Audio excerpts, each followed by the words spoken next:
আমার কথা হচ্ছে এরকম যারা আছে ওরা কিন্তু পড়ালেখা করে ক্লাস 5 করবে, আর ওর স্বপ্ন হচ্ছে আর্মি হবে। তো ওর স্বপ্ন আল্লাহ সফল করুক, ও বড় হয়ে আর্মি হোক, এটা আমি দোয়া করি। আর হচ্ছে এরকম যারা আছে, যারা এরকম ছোটখাটো বিজনেস করে, আপনার প্রয়োজন না থাকলেও আপনি তাদের কাছ থেকে নিতে পারেন 10 টাকা, 20 টাকা, 30 টাকা। তবে আমার কথা হচ্ছে কেউ ফ্রিতে কিছু দিবেন না, বিনিময়ে দিবেন, তাহলে বিনিময় করলে ওদের ব্যবসার প্রতি আগ্রহ বাড়বে। আর যদি ফ্রিতে দেন তাহলে ভিক্ষার প্রতি আগ্রহ বাড়বে। তো সুতরাং এরকম বাচ্চা যারা আছে, যারা আপনাদের আশপাশে থাকে, যারা আপনাদের সামনে পড়ে, তাদেরকে কখনোই বিনিময় ছাড়া কিছু দিবেন না। প্রয়োজনে 10 টাকা জিনিস নিয়ে 5,000 টাকা দিবেন, কিন্তু বিনিময়ের মাধ্যমে দিবেন। তো এটাই হচ্ছে আমার কথা। তোমার মতো যারা পোলাপান আছে তাদের বিষয়ে স্কুলে যাওয়ার জন্য তোমার কিছু বলার আছে?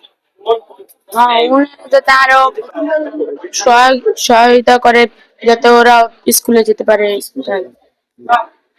তো কষ্ট স্কুলে, স্কুল থেকে আসার পরে হচ্ছে বাকি কাজ করতে হবে, কিন্তু পড়ালেখা ছাড়া দুনিয়াতে ওরকম মূল্য পাওয়া যাবে না।